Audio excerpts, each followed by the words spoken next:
Well, hi, everyone, and welcome to another episode of Unstoppable Mindset. I am your host, Michael Hingson. We're really glad that you are here. And today we are going to talk to Mobeen Ansari. And Mobeen is in Islamabad. I believe you're still in Islamabad, aren't you? Oh, yes, I am. Yeah. And And so let it be it. so he is 12 hours ahead of where we are. So it is 4 in the afternoon here. And I can't believe it, but he's up at 4 in the morning where he is. Actually, I get up around the same time most mornings, but I go to bed earlier than he does. Anyway, we're really glad that he is here. He is a photographer. He speaks. He's a journalist in so many ways, and we're going to talk about all of that as we go forward. Mobeen also is profoundly hard of hearing, uses hearing aids. He was diagnosed as being hard of hearing when he was 3 weeks old. So I'm sure we're going to talk about that a little bit near the beginning. So we'll go ahead and start. So, Mobeen, I want to welcome you to Unstoppable Mindset. We're really glad that you're here. Just a pleasure to be here, and I'm honored to be on your show. Thank you so much. Well, thank you very much, and I'm glad that we're able to make this work. And I should explain that he is able to read what is going on the screen. I use a program called Otter to transcribe when necessary whatever I and other people in a meeting, or in this case in a podcast, are saying. And Mobeen is able to read all of that. So that's one of the ways and one of the reasons that we get to do this in real time. So it's really kind of cool. And I'm really excited by that. Well, let's go ahead and move forward. Why don't you tell us a little about the early Mobeen growing up? And obviously that's where your adventure starts in a lot of ways. So why don't you tell us about you growing up and all that? So, first of all, I'm glad you mentioned the captions part because, that has been really, really revolutionary. That has been quite a lifesaver. Be it, Netflix, be it anywhere I go in real life, I read captions. Like there's an app on my phone that I use for real life conversations, and that's where I, get everything. So that way, technology has been pretty cool.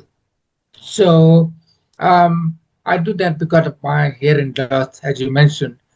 When I was 3 weeks old, I had severe meningitis due to which I had lost hearing in both my ears. And so when my hearing loss was diagnosed, it was, around the time we didn't have resources or the technology that we do today. When Back was that? then, What year was that? about 1986, Okay. 1987. So I was Okay. born in November Okay. 1986. So yeah. So they figured that I had lost my hearing at 3 weeks of age, but didn't properly diagnose it until I think I was 3 months old. So yeah, then January was my diagnosis. Okay. And so how did you function? How did you do things when you were a young child? Because at that point it was kind of, well, much before you could use a hearing aid and learn to speak and so on. So what did you do? So my parents would have a better memory of that than I would, but I would say that they worked, extra hard. They went an extra mile. I mean, I would say, 100 extra miles. My mother learned to be a speech therapist, and my father, he learned to be, um, he learned how to read audiograms. He learned the audiology, familiarized himself with hearing aid technologies. He's an engineer. So both my parents really, really worked around me.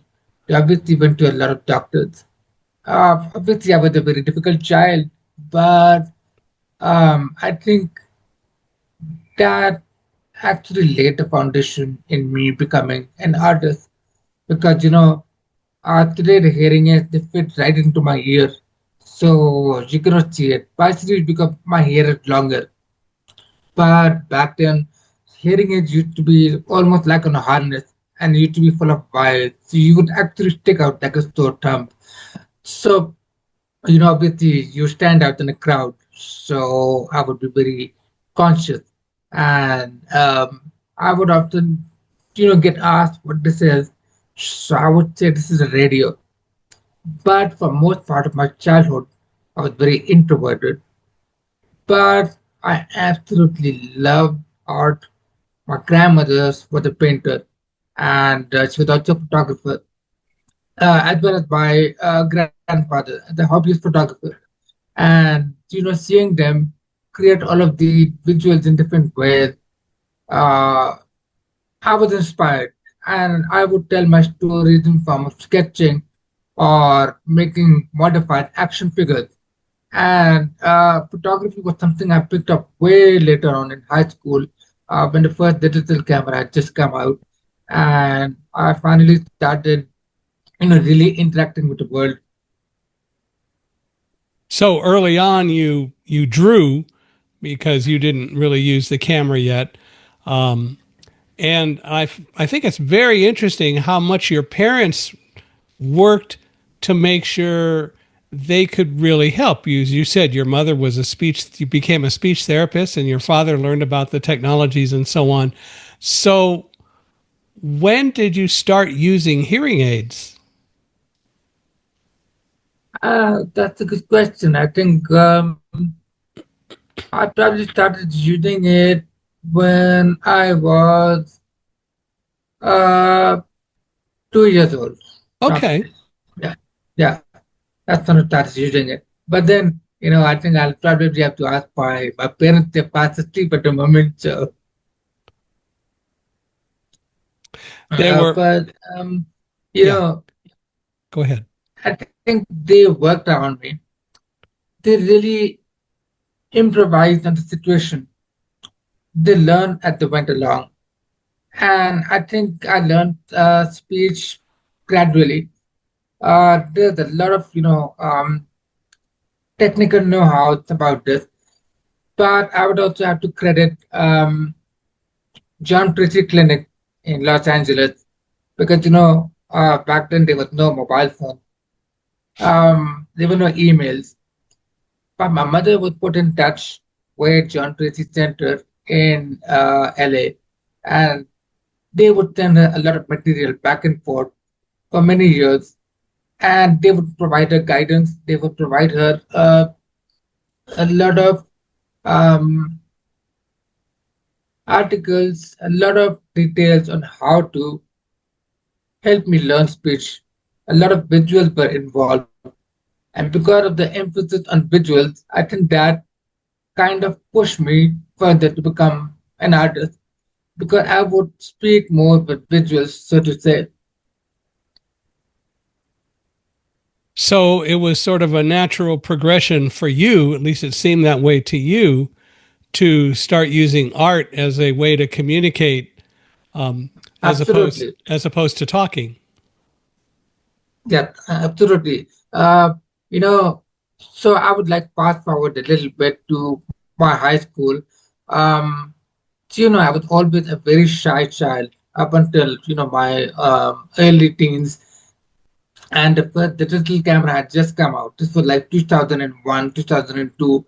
At least that's when my dad got one. And I would take that to school. Today, everyone has a smartphone. Back then, if you had a camera, you're very cool. And so that is when I started taking pictures of my friends. I started taking pictures of my teachers, of landscapes around me, and I would even capture, you know, funniest of scenes, like my friends getting late for school. And one day, a friend of mine got into a fight because somebody stole his girlfriend or something like that happened. That was a long time ago, and he lost the fight, and he stormed off into the basketball court um, to cry, and he was just sort of trying to hide all his vulnerability. Mm-hmm.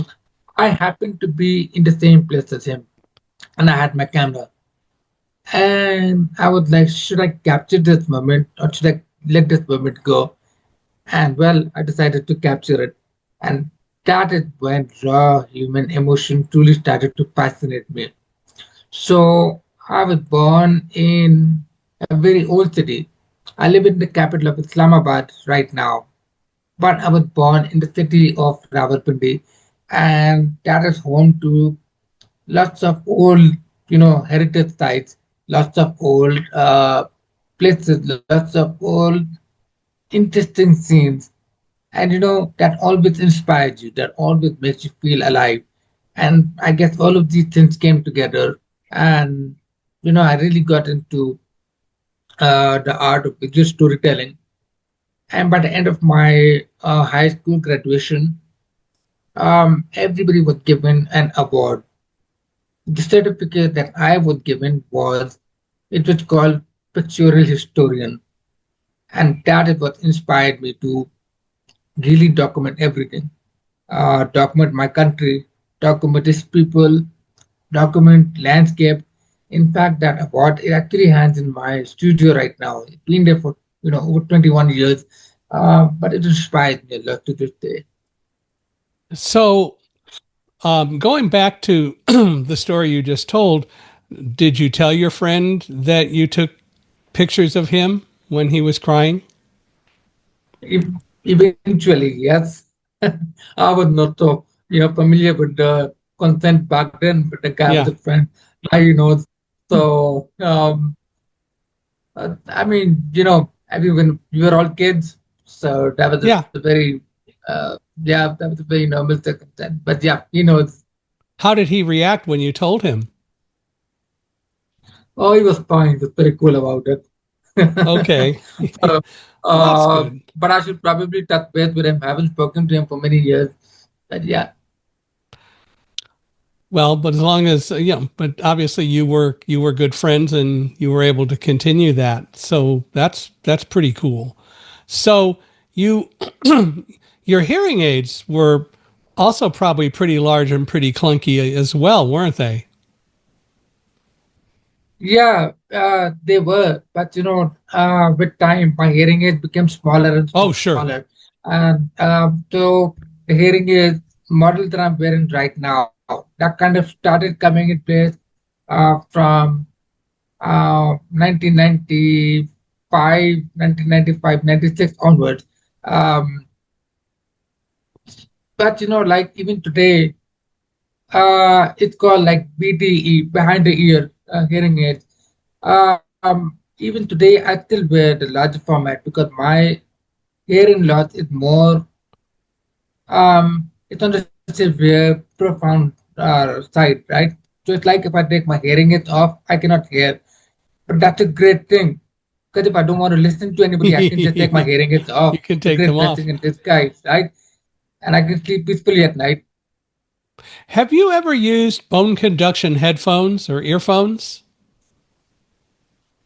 Are No, you I familiar with them? haven't, but I have actually used something. Um, I forgot what it's called, but these are very specific kind of earphones that get plugged into your hearing aid. So once you plug into that, you cannot hear anything else. But they've discontinued that. So now they use Bluetooth. Well, bone conduction headphones are are devices that rather than projecting the audio into your ear, they actually project it straight into the bone and bypassing most of the ear. And I know a number of people have found them to be useful. Like if you want to listen to music and so on, or listen to audio, you can connect them. There are Bluetooth versions and then there are cable versions, but the sound doesn't go into your ear, it goes into the bone, which is why they call it bone conduction. Okay, that's interesting. I think And I've and some of them probably do work with experienced hearing that. aids as well. Okay. Yeah, I think I've experienced that when they do the audiogram test, they put like at the back of your head or something. Yeah, the most common one, at least in the United States, and I suspect most places, is made by a company called Aftershocks. I think it's spelled AFTERSHOKS. But something to think about. Anyway, so you went through high school. Mostly were your student colleagues and friends, and maybe not always friends, were they pretty tolerant of the fact that you were a little bit different than they were? Did you ever have major problems with people? I've actually had a great support system, and for most part, I actually had a lot of amazing friends from college who are still my, friends to this date. Sorry, from school. I'm actually closer to my friends from school than I am to friends from college. Hmm. Obviously, this was not without its difficulties. If you're different, you'll always be um, prone to people who sort of uh, are not sure how to navigate that or just want to, sort of test things out, so to say. So it wasn't without its problems. But for most part of it, surprisingly, I've had a great support system. Um, but the biggest challenge was actually not being able to understand conversation. Hmm. So I'm going to go a bit back and forth on the timeline here. If so, in 2021, I had something known as Meniere's disease. Meniere's disease is something, it's an ear infection that arises from stress. And what happens is that your hearing it drops and it is replaced by ringing and buzzing and all sorts of weird. Ah. According to my experience, it affects those with hearing loss much more than it affects those with regular, normal hearing. It's almost like um, tinnitus on steroids. That Right. is how I would describe it. And Right. I've had about three occurrences of that, either owing to stress or being around loud situations and noises. And that is where it became so challenging that it became difficult to hear even with hearing aids or lip reading. So that is why I now use a transcriber app wherever I go. And that's been a lifesaver. So Yeah. I believe that every time I have evolved to life, every time I have grown up, I've been able to better understand people. So, like in the last, 4 years, I've been using this application. So now I think I'm catching up on all the nuances of conversations that I've missed. Right. If I were talking to you 5 years ago, I would probably understand 40% of what you're saying. I would understand it by reading your lips or your body language or ask you to write or text something for me. But now with this app, I'm able to actually get to 99% of the conversation. So I think with time, people have actually become more uh, tolerant, more accepting, and now there is more awareness. I think. Right. Right. Well, yeah, I was going to say it's been in only like the last 4 years or so that a lot of this has become very doable in real time. And I think also AI has helped the process. But do you find that the apps and the other technologies like what we use here, do you find that occasionally it does make mistakes, or do you not even see that very much at all? It does make mistakes, and the biggest problem is when there is no data, when there is no mobile network, or if it runs out of battery. Because now I kind of almost use it 24/7, so my battery just it goes dead very fast. And also because if I travel in remote regions of Pakistan, because I'm a photographer by job, to travel to all of these places, all of these hidden corners. So I need to have conversations, especially in those places. And if that app doesn't work there, then we have a problem. So Yeah. that is when it's a problem. Well, Um, Sometimes depending on accents, it doesn't pick up everything. well, let me And so sometimes that happens. But I think technology is improving. let me ask But the question. Let me ask the question this way. Um, Certainly, we're speaking essentially from two different parts of the world. When when you hear or see me speak, because you're able to read the transcriptions, I'm assuming it's Yeah. pretty accurate. What is it like when you're speaking? Does the system that we're using here understand you well, as in addition to understanding me well? Yes, I think it does. So, I just occasionally look down to see if it's catching up on everything. Yeah, on that note, I also try and improve my speech over time. I used to speak very fast. I used to mumble a lot, and so now I become more mindful of it. So, Uh huh. thankfully, during COVID, during COVID, a lot of podcasts started coming out, and I had my own actually. So I would like watch myself back. I would look at this recording and I would see what kind of mistakes I'm making. So I'm not sure if transcription pick up everything I'm saying, but I do try and improve myself. So this is like the next chapter of my life where I'm trying to improve my speech, my enunciation. Mm-hmm. Well, and that's why I was asking.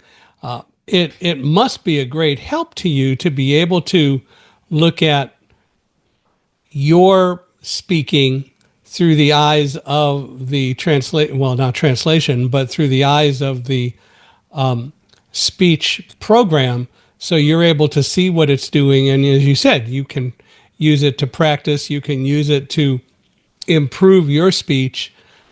Probably it is Absolutely. true that slowing down speech helps the system understand it better as well. Yeah, 100%. Yeah, so that makes sense. Well, when you were growing up, your parents clearly were very supportive. Did they really encourage you to do whatever you wanted to do? Did they have any preconceived notions of what kind of work you should do when you grew up, or did they really leave it to you and say we're going to support you with whatever you do? Oh, they were supportive in whatever I wanted to do. They were very supportive in what my brothers want to do. I had two elder brothers. Uh, so they're both engineers. And but my parents were always, very encouraging of whatever field we wanted to follow. So obviously a lot of credit goes to my parents.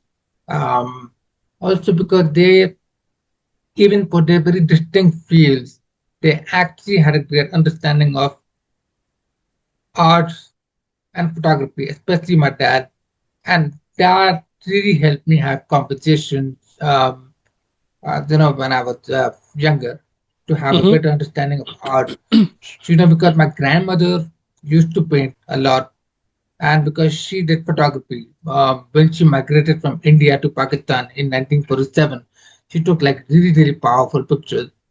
And I think that instilled a lot of this in me as well. So I've had a great support that way. Yeah. So your grandmother helped as well. Oh yeah. Oh yeah. She Mm-hmm. did. She did. She was very, very ahead of her time. She was very cool, and she made really large scale painting. So she was an example of always making the best of life, no matter where you are, no matter how old you are. She actually uh, practiced Ekebana in her 80s, so that was pretty cool. Um, so, yeah, I think she played a major part in my life. When did you start learning English? Because that I won't say it was a harder challenge for you. It was a different challenge, but clearly I assume you learned originally Pakistani and so on. But how did you go about learning English? Oh, so I learned both the languages when I started speech. So, uh, I mean, so we speak the language of Urdu, URDU. So I started learning both my mother tongue and English at the same time. Mm, So that, we speak both languages at home. So both ran in parallel. But as of today, I actually speak a bit of Italian and a few other regional languages of Pakistan. okay. So, and in my school, I don't know why, but we had French as a subject. But now I've completely forgotten French. You But forgot knowing all of French. these extra languages, yeah, but knowing all of these languages is kind of, um, it kind of helped a lot. It's pretty cool. It's very interesting. But yeah, I mean, I learned to speak English just when I learned speech. Hmm. What did you major in when you went to college? So I majored in painting. I went to National College of Arts, and I did my bachelor's in fine arts. And I did my majors in painting, and I did my minor in printmaking and sculpture. So my Mm. background was always rooted in fine arts.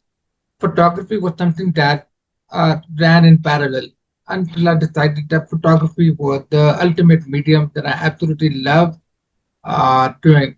That became kind of the voice of my heart or the medium of expression. And that's what I'm known today for. Did they even have a major in photography when you went to college?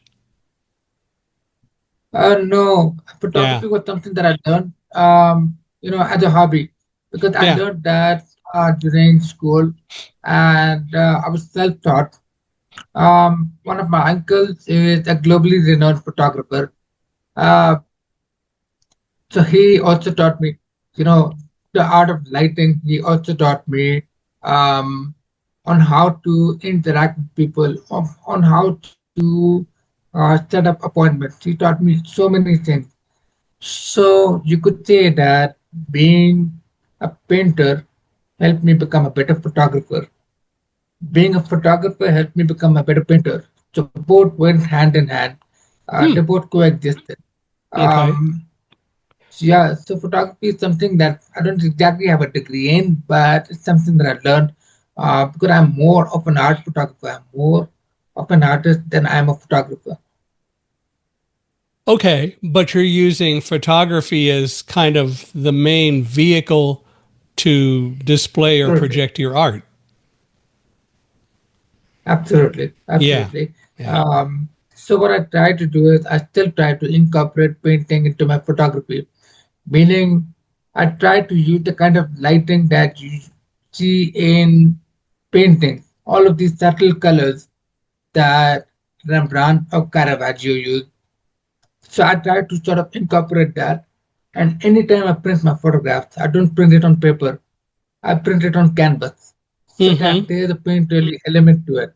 So that my photos don't come off as if they're, like just photos, or commercial in nature, but that they look like paintings. And I think I have probably achieved that to a degree because a lot of people ask me, like, okay, how much is this painting for? And it's a great painting. So I think, whatever my objective was, um, I think I'm probably just, I'm getting there probably. That's what my aim is. So yeah, But but photography is my main objective. It's the main voice that I use, and it has but helped me tell stories of my homeland. It has right. helped me tell stories of my life. It has helped me tell stories of people around me. But what you do is, as I understand you, you're you may take pictures, you may capture the images with a camera, but then you put them on canvas. Yeah, I just every time I have an exhibition or I display pictures which I present in my room right now, I always print them on canvas because when you print them on canvas, the colors become more richer, Right. the colors are more painterly in nature. But what you're doing, but what you're putting on canvas are the pictures that you've taken with your camera. Oh yeah, yeah, Yeah. they are. Okay. But occasionally I try to uh, do something like I would print my photos on canvas and then I would try to paint on them. It's something that I've been experimenting with, but I'm not exactly quite there yet. Mm-hmm. Conceptually, uh, let's see in the future when these two things meet properly. Yeah, But that's as a of now, all canvas prints are my photographs. yeah, it's a big challenge. I can imagine that it would be a challenge to try to be able to print them on canvas and then do some painting because it is two different media. But Very in a few people can sense, do that. but it will be interesting to see if you're able to be successful with that in the future. What would you say it's easier today though to print your pictures on canvas because you're able to do it from digital photographs as opposed to what you must have needed to do 20 years ago and so on, where you had film and you had negatives and so on, and printing them like you do today was a whole different thing to do. Oh yeah, it's very interesting because yesterday somebody asked me if I do photography on an analog camera, and I have a lot of them, like lots and lots of them. Um, I still have a lot of black and white film, but the problem is there's nobody to develop them. I don't have a Yeah. dark room, so otherwise I would do that very often. Otherwise, I have a few functional cameras that still do it. Um, I'm consciously just thinking of reviving that. Let's see what happens to it. Um, so I think it's become very difficult, also because Pakistan has a small community of photographers. So the last person who everybody would go to for developing the film or making sure that the analog cameras became functional, he unfortunately passed away a few years ago. So I'm sort of trying to find somebody who can help me do this. It's a very fascinating process, but I haven't done any analog film camera photography for the last 15 years now. Mm-hmm. But it's definitely a different ball game with digital Digital. cameras. Yeah. But back then you could just take 36 pictures, and today you can just take 300 and do all sorts of trial and error.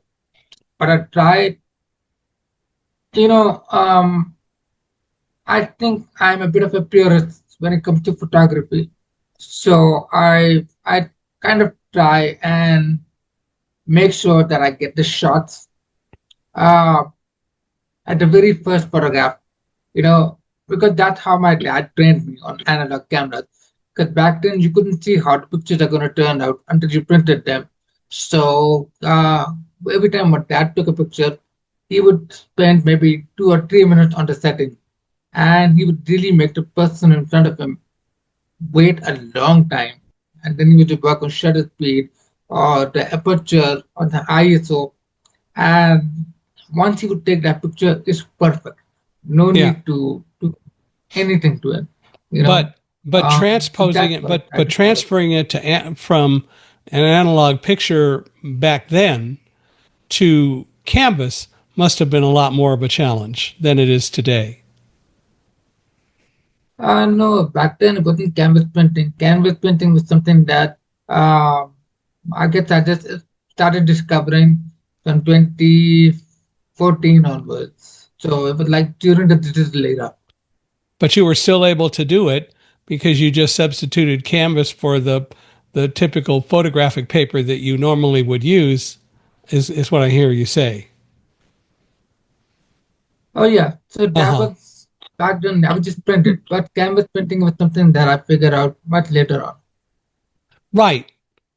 But you were still able to do it with some analog pictures until digital cameras really came into existence, or did you always use it with a digital camera? So I basically, when I started off, so I started with the analog camera. Um, and obviously, back in the 90s, if somebody asked you to take a picture or we have to take a picture of something, you just had the analog camera at hand. Yeah. And my grandparents, my dad, they all had, analog cameras, some of which I still have it with me. But So, were you able to do canvas so I would painting say, from the analog cameras?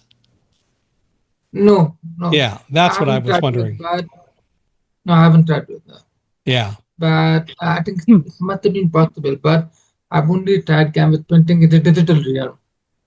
Do you are you finding other people do the same thing? Are there a number of people that do canvas painting? A lot of them do, I think. Um, it's not very common because it's very expensive to print it on canvas, Ah, and it's well, of always a course. gamble. Yeah, because once you test the canvas, you don't know how it's going to turn out because a Right. lot of images they turn out very rough. The pictures fade, and if canvas prints are exposed to the camera, sometimes if the canvas prints are exposed to the sun, then there's the risk of a lot of fading that can happen. So there's a lot of risk involved. Obviously, printing is a lot better now. It can withstand exposure to heat and sun. But canvas printing is not as common as matte paper printing, non-reflective matte paper. Some photographers do. It just depends on what kind of images you want to get out, Yeah. what your budget is, and what kind of feel you're hoping to get out of it. My aim is very specific because I aim to make it very painterly. So that's Right. my objective with the canvas. Yeah. You want them to look like paintings. Yeah, yeah, Hmm. absolutely. Which I understand. It is a fascinating thing. I hadn't really heard of the whole idea of canvas painting with photograph or photography before, but it sounds really fascinating to have that, Yeah, and it makes you a unique kind of person when you do that. But if it works and you're able to make it work, that's really a pretty cool thing to do. So you have you've done both painting and photography and well and sculpting as well. What made you really decide? What was the turning point that made you decide to go to photography as kind of your main way of capturing images? so it was with high school because I was still studying, art as a subject back then. But I was still consistently doing that. And then, like earlier, I mentioned to you that my school gave me an award called Pictorial Historian. That is what inspired me to Mm, follow this goal. That is what set me on this path. That is what made me find this whole purpose of capturing history. Pakistan is home to a lot of rich cultures, rich landscapes, incredible heritage sites. And I think that's when I became fascinated because, so many Pakistanis have these incredible stories of resilience, of entrepreneurship, and they have incredible faces. And so I guess that's what made me want to capture it really. Um, so I think yeah, it was in high school and then eventually in college, because both in school and college, I would be asked to take pictures of events. I would be asked to take pictures of things around me. Where I went to college, it was surrounded by all kinds of old temples and churches and old houses and very old streets. So that really you know always kept me inspired. So I guess over time, I think it's just always been there in my heart. I just decided to really go for it during college. well, but you've done pretty well with it, needless to say, which is really exciting and which is certainly very rewarding. Have you have you done any pictures that have really been famous that people regard as exceptionally well done? Yes, obviously that is for the audience to decide. But Right, I if I'm understand. saying, yeah, I mean, but judging from my past exhibitions and judging from social media, there have been quite a few, including the one that I took just last week. I went to this abandoned railway station, which was from the British colonial time. It's abandoned now, but that became a very successful photograph. I was pretty surprised to see the feedback. But yes, in my career, there have been maybe about 10 to 15 pictures that really stood out, or transcended barriers, borders. Because for me, art is about transcending barriers. Art is about transcending barriers, whether it is cultural or political or anything. Right. If a person from another part of the world views a portrait that I've taken in Pakistan and they find the connection with the subject, my mission is accomplished because that's what I would love to do through art, to connect the world through art. Through art. And in the absence of verbal communication, I would like for this to be a visual communication to show where I'm coming from or the very interesting people that I meet. And that is sort of what I do. So I Hmm. guess there have been some portraits I've taken, some landscapes, some heritage sites, and including the subjects that I have photographed for three of my books that I think have probably stood out in minds of people. So you have published 3 books so far, right? Yes. But tell me about your books, if you would. So my first book is called Dharkan. I will just hold it up for the camera. So this is my first book, And what is it and called? it is called Dharkan. And um, the book is about iconic people of Pakistan who have impacted its history, be it philanthropists, be it um, sports people, be it people in music or in performing arts, or be it even people who are sanitation workers or electricians. So it's about people who have impacted the country, whether they are famous or not, but Hmm. who I consider to be icons. Some of them are really, really, really famous, very well-known people around the world. Obviously, they're based in Pakistan. So my book is about chronicling them. It's about documenting them. It's about celebrating them. My second book, which I'll just hold up, is uh,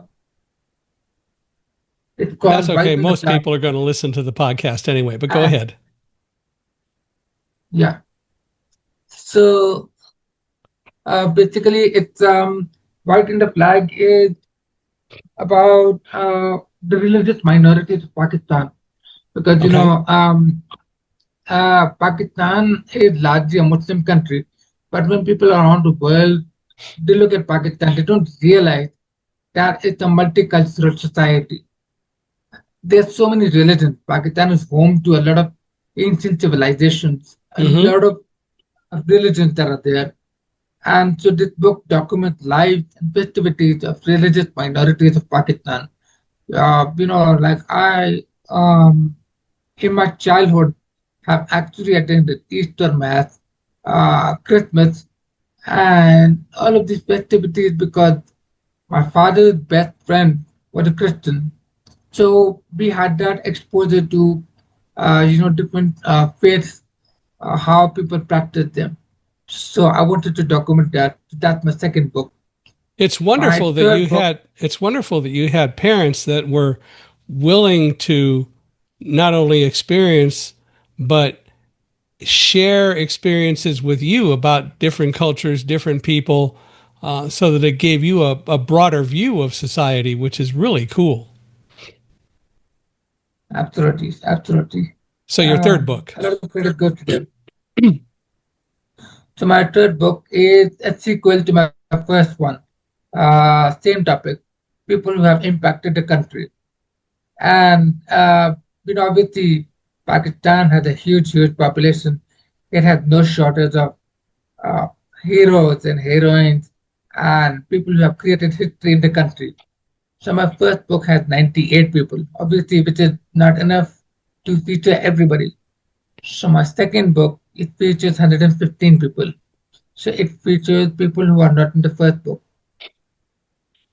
Your third book, yeah. And that's Okay. called Miras. Yeah. Well, I appreciate that there's a very rich culture, and I'm really glad that you're making chronicles or records of all of that. Is there a fourth book coming? Have you started working on a fourth book yet? In fact, yes, there is. Whenever people hear about my books, they assume that there's going to be landscapes or portraits or street photography or something that is more anthropological in nature. That's the photography I truly enjoy doing.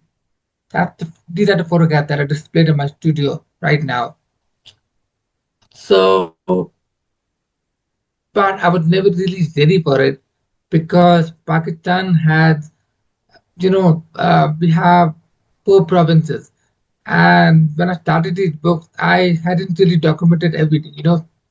I come from an urban city, and I just only taken pictures in main cities at that time.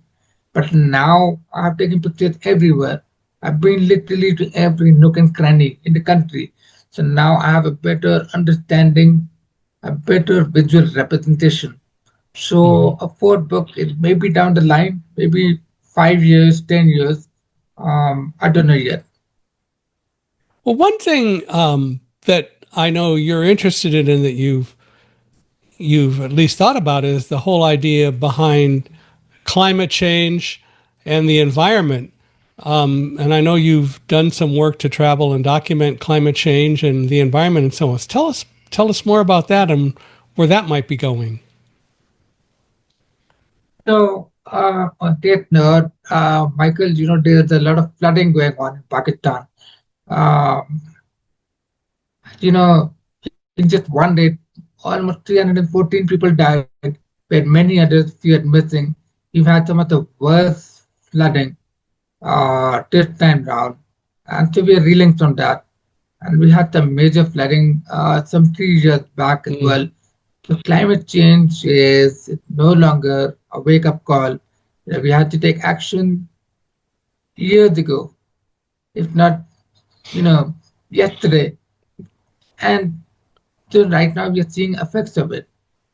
And Pakistan has a lot of high mountain peaks. It is home to the second highest mountain in the world, K2, Mm-hmm. and it has a lot of glaciers.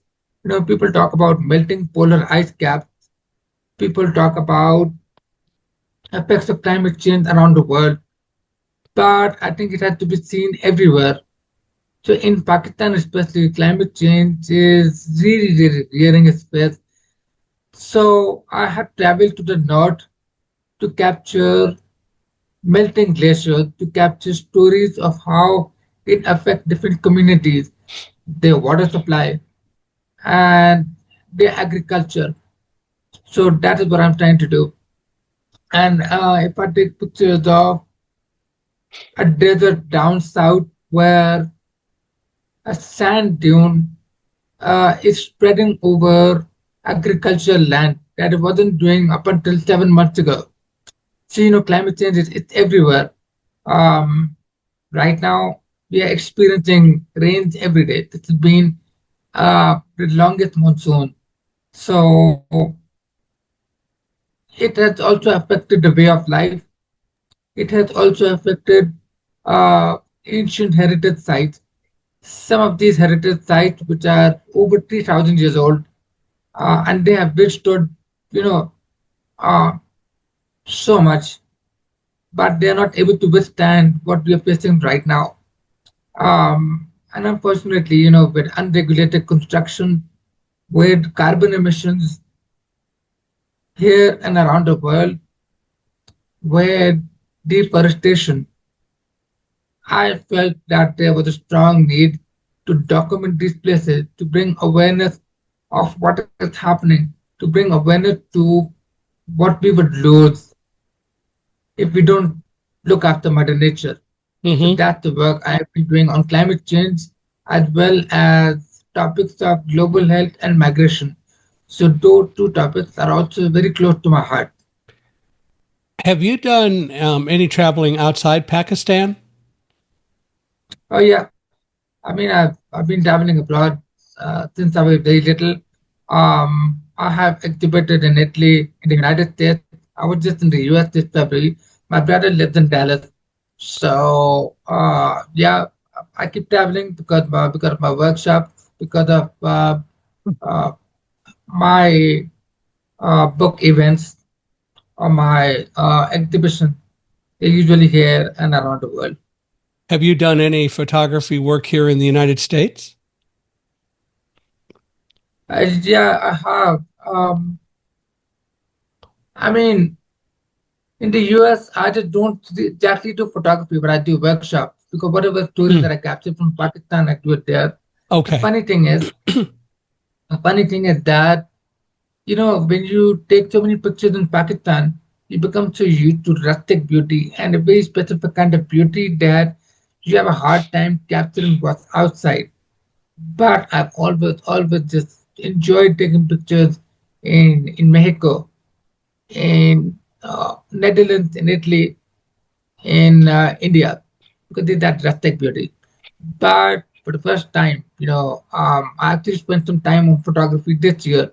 I went to Chicago and I was able to take pictures of Chicago landscape, Ah, Chicago cityscape completely, snowed in. That was a pretty cool color palette to work with. Got to take some night pictures with everything snowed in. That was in Chicago downtown. So yeah, sometimes I do photography in the US, but I'm mostly there to do workshops or exhibitions or meet my brothers. what is your work process? In other words, how do you decide what ideas for you are worthwhile pursuing and recording and chronicling?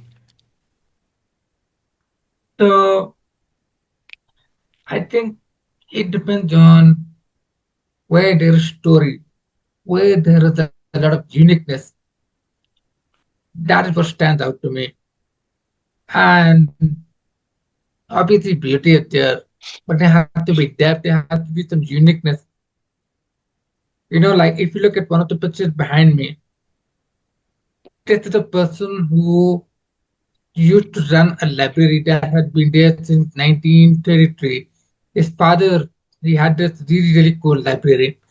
And, uh, this guy would always maintain it. That library would house, really old books, uh, of philosophy, of religion, of theology, and there was even a handwritten 600 years old uh, copy of the Quran, which is a religious book for Muslims. Uh, so, I found these stories very interesting. So I found it interesting because he was so passionate about literature and his library was very cool. So that's something that you don't get to see. So I love seeing where there is a soul, where there is a connection. I love taking pictures of indigenous communities and obviously, landscapes as well. Okay. Also, when it comes to climate change, when it comes to migration, when it comes to global health, that is where I take pictures to raise awareness. Yeah. And your job is to raise awareness. Uh, sorry, uh, yeah, so that's what I try to do. If I'm well informed about it, or if I feel that there's something that needs a light to be shown on it, that's what I do. I take my photograph. Um, and also,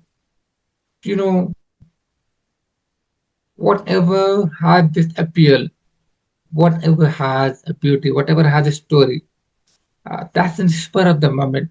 Sometimes it's determined beforehand.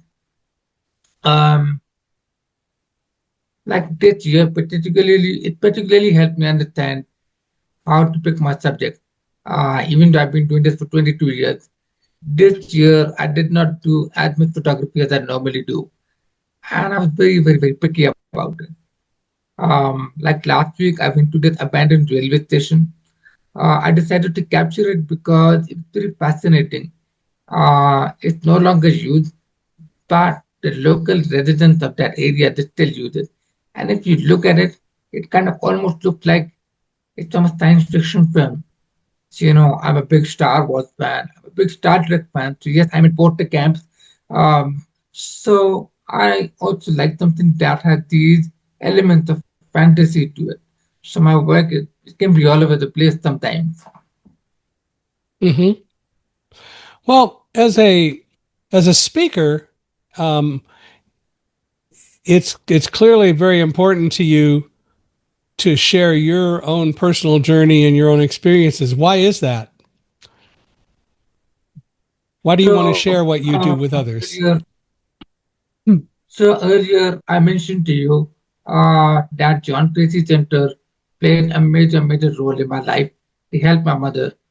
Um, they provided her with all the materials, in late 80s, early 90s. And so I will tell you what happened. Um, so my aunt, my mom's sister, she used to live in the US. And when my hearing loss was diagnosed, my mother jumped right into action. I mean, both my parents did. So my mother, she landed in New York, and uh, uh, so my aunt was living in New Jersey. So every day she would go to New York, and she landed in New York League of Hard of Hearing. And a lady over there asked my mom, "Do you want your child to speak, or do you want him to learn sign language?" And my mother, without any hesitation, she said, "I want my child to speak."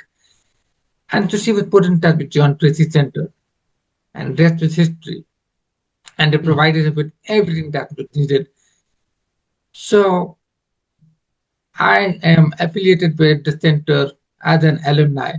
And whenever I'm in the US, whenever I'm in LA, I visit the center um, to see how I can support parents of those with hearing loss.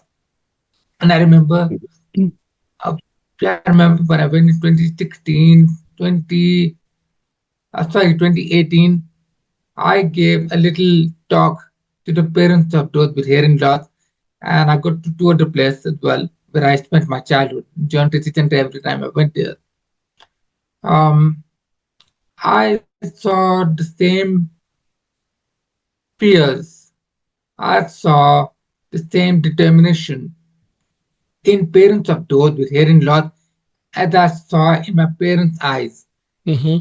And by the end of my talk, they came up to me and they would tell me, you know, that sharing my experiences helped them.